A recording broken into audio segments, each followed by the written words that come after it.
Hello' friend, welcome back my channel. So' আজি আপোনালোকৰ বাবে এটি নতুন টপিকৰ ওপৰত ভিডিঅ' লৈ আনিছোঁ। চ' আজি এই টপিকটো নাম হৈছে প্ৰাচীন ভাৰতৰ ইতিহাসৰ কেইটামান MCQ বেছ কুৱেশ্যন এনচাৰ লৈ আজি এই ভিডিঅ'টো প্ৰস্তুত কৰিছোঁ।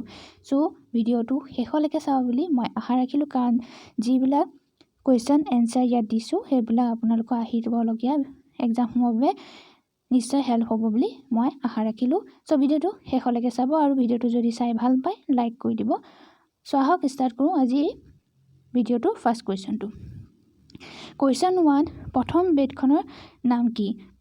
চ' এই গোটেইকেইখনেই option A, option B, option C, option D গোটেইকেইখন বেদেই আমি জানো যে আমাৰ 4খন বেদ আছে আৰু সেই 4খন বেদৰ ভিতৰত ঋগ্বেদ প্ৰথম বেদ, আৰু গতিকে কাৰেক্ট হ'ব অপশ্যন A, ঋগ্বেদ হৈছে আমাৰ প্ৰথম বেদ আৰু বাকীকেইখন তাৰপিছত বাকীকেইখনো সেই 4খন বেদৰে নাম দিয়া হৈছে, গতিকে গোটেইকেইখনে মই উল্লেখ কৰি দিছোঁ। তাৰপিছত কুৱেশ্যন 2 চাওঁ। কুৱেশ্যন 2 দিছে মহেঞ্জোদাৰো কোন নদীৰ পাৰত অৱস্থিত আছিল? প্ৰাচীন ভাৰতত হিন্দু সভ্যতাৰ নামে এটা অতি ইম্পৰ্টেণ্ট, আমি সকলোৱে জানো হিন্দু সভ্যতা।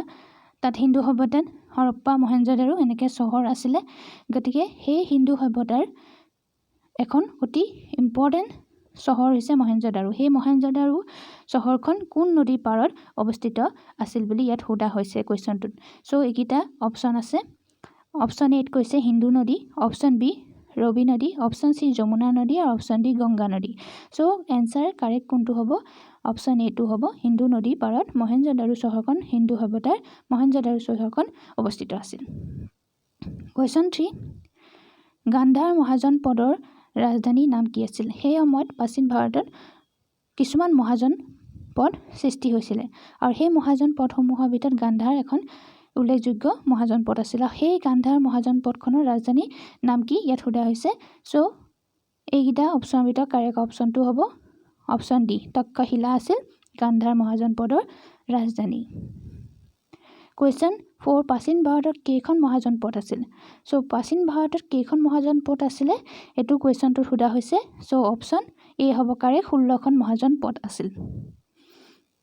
কুৱেশ্যন 5, মগধৰ প্ৰাচীন ৰাজধানীৰ নাম কি আছিল? ইয়াত সোধা হৈছে যে প্ৰাচীন মগধৰ ৰাজধানীৰ নাম কি আছিলে। চ' এইকেইটা অপশ্যনৰ ভিতৰত কাৰেক্ট এনচাৰটো হ'ব অপশ্যন A, ৰাজগৃহ আছিলে মগধৰ ৰাজধানীৰ নাম। কুৱেশ্যন 6, চন্দ্ৰগুপ্ত মৌৰ্য কোন বংশৰ ৰজা আছিল? আমি সকলোৱে জানো যে তেওঁ মগধত শাসন কৰিছিলে, আৰু সেই চন্দ্ৰগুপ্ত মৌৰ্য কোন বংশৰ ৰজা আছিল বুলি ইয়াত সোধা হৈছে। চ' এনচাৰ হ'ব মৌৰ্য বংশ, অপশ্যন A হ'ব কাৰেক্ট এনচাৰ। কুৱেশ্যন 7, হৰ্যাঙ্ক বংশৰ প্ৰতিষ্ঠাপক কোন আছিল? চ' সুধিছে হৰ্যাঙ্ক বংশৰ প্ৰতিষ্ঠাপক হ'ব ইয়াত কাৰেক্ট এনচাৰ কোনটো হ'ব? অপশ্যন B, বিম্বিসাৰ আছিলে এই বংশৰ প্ৰতিষ্ঠাপক। কুৱেশ্যন 8, প্ৰাচীন মগধত প্ৰথম কোনটো বংশই শাসন কৰিছিল? চ' এইকেইটা গোটেইকেইটা বংশই প্ৰাচীন মগধত শাসন কৰিছিলে। প্ৰথম বংশটো কোনটো আছিল যিটোৱে মগধত শাসন কৰিছিলে? চ' প্ৰথম বংশটো আছিলে হৰ্যাঙ্ক বংশ, গতিকে কাৰেক্ট এনচাৰটো হ'ব অপশ্যন A। কুৱেশ্যন 9, বুদ্ধদেৱে প্ৰথম কোন ঠাইত ধৰ্মবাণী প্ৰচাৰ কৰিছিলে? চ' এইকেইটা কাৰেক্ট অপশ্যনৰ ভিতৰত কাৰেক্ট এনচাৰটো হৈছে অপশ্যন A, সাৰনাথত তেওঁ প্ৰথম ধৰ্মবাণী প্ৰচাৰ কৰিছিলে। কুৱেশ্যন 10, প্ৰথম বুদ্ধ মহামেল কোনজন ৰজাৰ দিনত অনুষ্ঠিত হৈছিলে? চ' ইয়াত অপশ্যন দিয়া হৈছে। অপশ্যন A কৈছে Chandragupta Maurya, option B Kanishka, option C Bindusara নে অপশ্যন D অজাতশত্ৰু। চ' এনচাৰ হ'ব ইয়াত কাৰেক্ট এনচাৰ অপশ্যন D হ'ব মগধৰ ৰজা অজাতশত্ৰু। তেওঁ মগধৰ ৰজা আছিল আৰু তেওঁৰ দিনতে প্ৰথম বুদ্ধ মহামেল অনুষ্ঠিত হৈছিল। এইটো very very important question. Question 11, প্ৰথম বুদ্ধ মহামেল কোন ঠাইত অনুষ্ঠিত হৈছিল?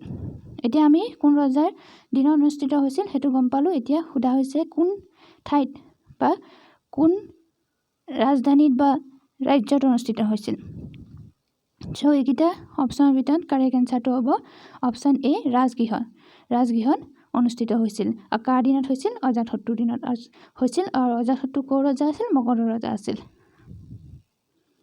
কুৱেশ্যন 12 অশোকৰ দিনত অনুষ্ঠিত হোৱা বুদ্ধ মহামেল কিমান সংখ্যক আছিল এতিয়া কিমান সংখ্যক আছিল সোধা হৈছে তৃতীয় আছিল দ্বিতীয় আছিল চতুৰ্থ আছিল না প্ৰথম আছিল সো এনসাৰ হ'ব অপশ্যন এ তৃতীয় বুদ্ধ মহামেল অশোকৰ দিনত অনুষ্ঠিত হৈছিল কুৱেশ্যন 13 প্ৰাচীন কালত কেইখন বুদ্ধ মহামেল অনুষ্ঠিত হৈছিল সো কাৰেক্ট এনসাৰ হ'ব অপশ্যন ডি 4খন বুদ্ধ মহামেল অনুষ্ঠিত হৈছিল পিছৰ ভিডিঅ'সমূহত এই বুদ্ধ মহামেলৰ কোন কাৰ দিনত হৈছিল এই বিশদভাৱে আলোচনা কৰিম আজি আমি গম পালো যে 4খন হৈছিল আৰু প্ৰথমখন কাৰ দিনত হৈছিল অজাতশত্ৰুৰ দিনত হৈছিল আৰু তৃতীয়খন হৈছিল অশোকৰ দিনত বাকিখিনি মই ভালদৰে নেক্সট ভিডিঅ'ত লৈ আনিম MCQ বেছ কৰি সো কুৱেশ্যন 14 চাওঁ অৱন্তী মহাজন পদৰ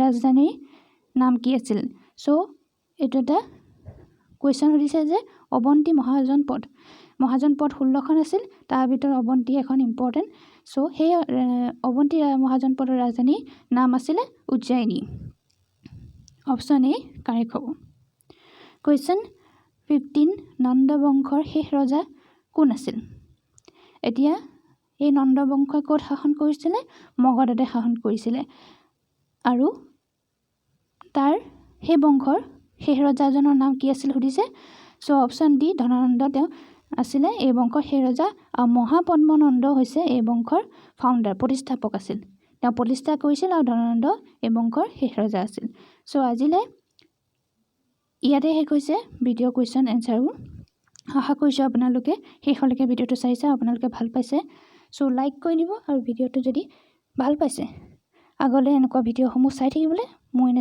মোৰ চেনেলটো যদি এতিয়ালৈকে ছাবস্ক্ৰাইব কৰা নাই so please subscribe this channel so আজিলৈ ইয়াতে শেষ কৰিছোঁ নেক্সট ভিডিঅ' অতি সোনকালে লৈ আহিম থেংক ইউ